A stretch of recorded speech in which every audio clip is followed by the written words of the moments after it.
Hey everyone, and welcome back to the channel. Today, I want to share a story that truly reminds us what it means to be human. It's about choices, courage, and a connection that transcends even the coldest prison walls.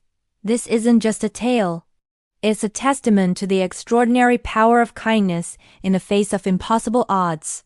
So lean in, because this one is truly amazing. Our story begins in the heart of Texas with Officer Sarah Jenkins. Now, Sarah wasn't just any cop. She was the embodiment of by the book.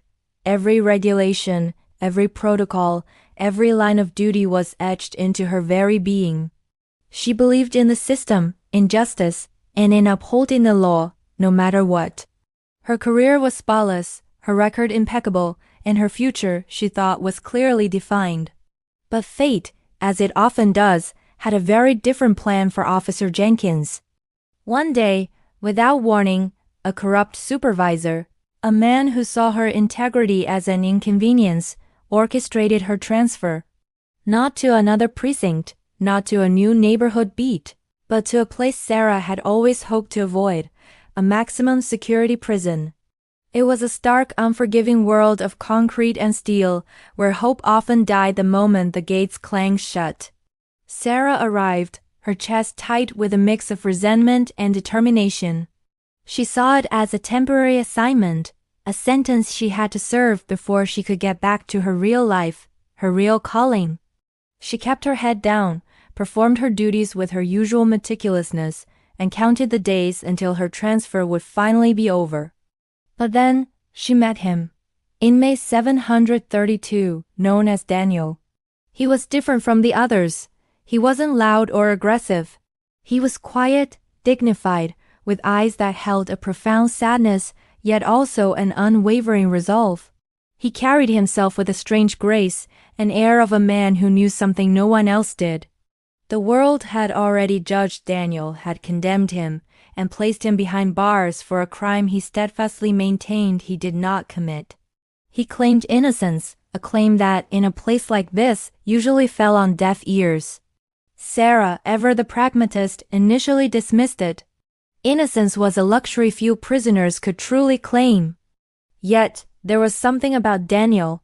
He wasn't seeking sympathy. He was seeking understanding. He'd occasionally try to catch her eye, a silent plea in his gaze. Sarah, ever professional, would nod curtly and move on. She'd build walls around herself, walls designed to protect her from the emotional toll of this harsh environment. But those walls were about to be tested. The days turned into weeks, and weeks into months. Sarah continued to observe Daniel. He was a model inmate, never causing trouble, always respectful. He spent his recreation time in a library, poring over law books, not to escape, but to fight. He was preparing an appeal, meticulously gathering evidence, writing letters that were likely never read. His quiet persistence was a stark contrast to the despair that consumed so many others. One particularly bleak Tuesday, Sarah was doing her rounds. The air was heavy, the usual tension in the prison palpable. She saw Daniel being escorted back to his cell, his shoulders slumped more than usual. His eyes, when they met hers, held an unbearable pain. He was told his final appeal had been denied. It was over. His last chance for freedom had vanished. It was on that darkest day, stripped of all legal avenues, that Daniel made his move. He requested a private meeting with Officer Jenkins, a request rarely granted, but something in his desperation compelled her to agree. She met him in a small, sterile interview room. The metal table separated them, a symbol of the chasm between their worlds. Daniel looked up, his voice barely a whisper, thick with unshed tears. He began to speak, not about his innocence, not about his appeal, but about his daughter, Lily, who was 6 years old, bright as a button, and battling a rare, aggressive form of cancer. Daniel described her laugh, her love for drawing, her favorite stuffed animal, a worn-out teddy bear named Buttons. "Officer Jenkins," he started, his voice cracking, "I'm not asking for freedom anymore. I'm asking for something far more important."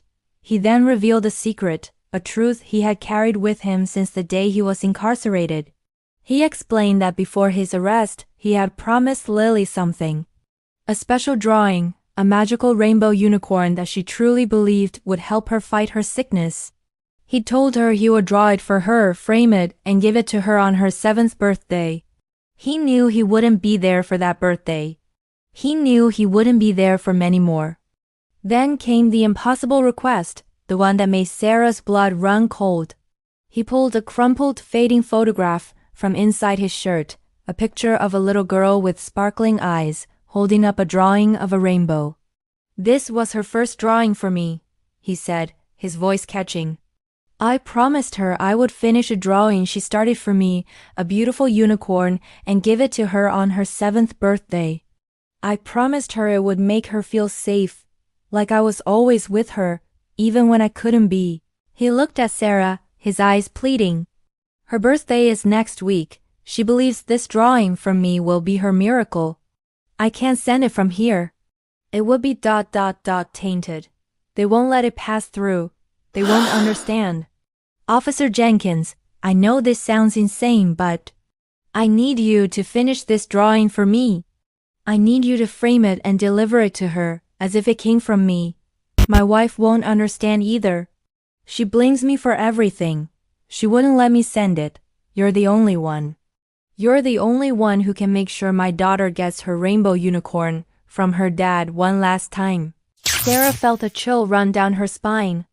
This was not part of her job description. This was a request that asked her to risk everything, her badge, her career, her freedom. She was a by-the-book officer, and this was clearly outside the lines.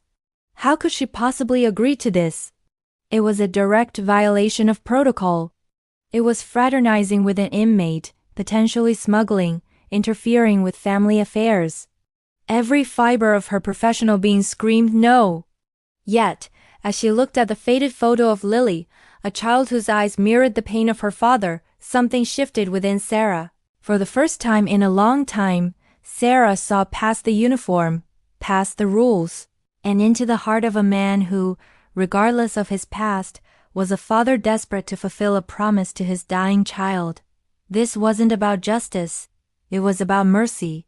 It wasn't about the law. It was about love. That night, Sarah couldn't sleep. The image of Lily, Daniel's desperate plea, haunted her. She thought about her own family, about the simple acts of love and comfort she took for granted.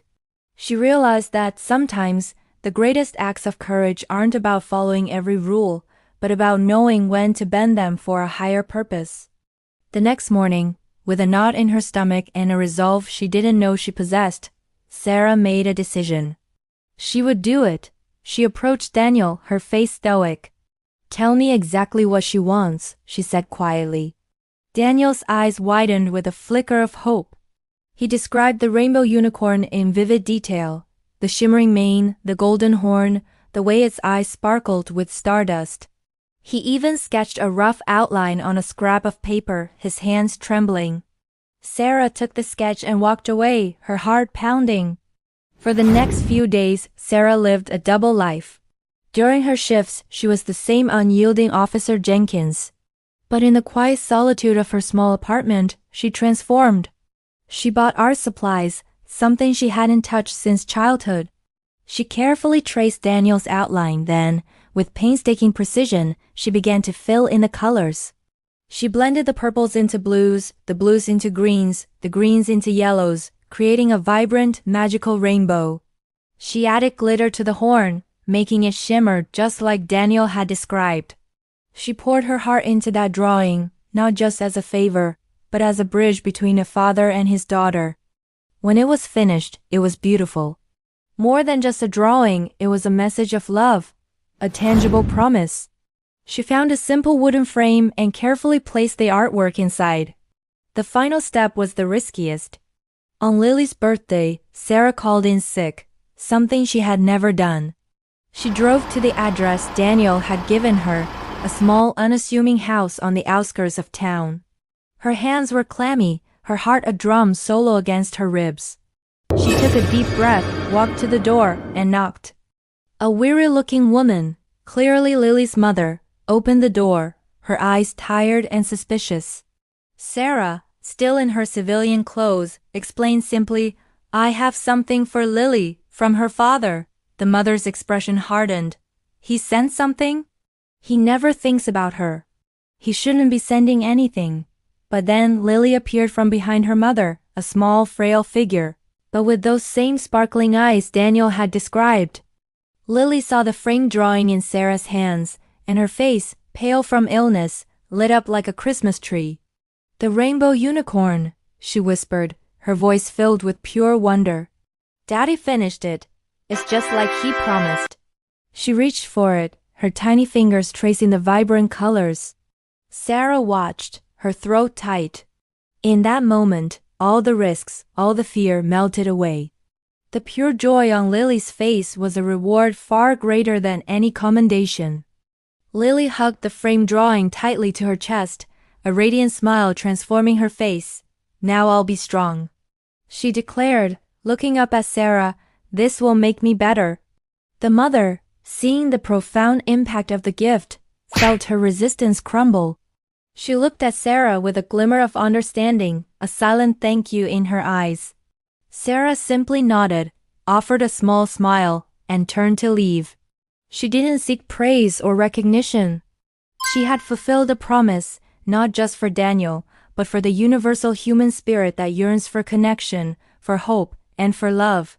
A few weeks later, Sarah was back on duty. She learned through unofficial channels that Lily's condition, while still serious, had stabilized. The little girl carried that drawing everywhere, a beacon of her father's love.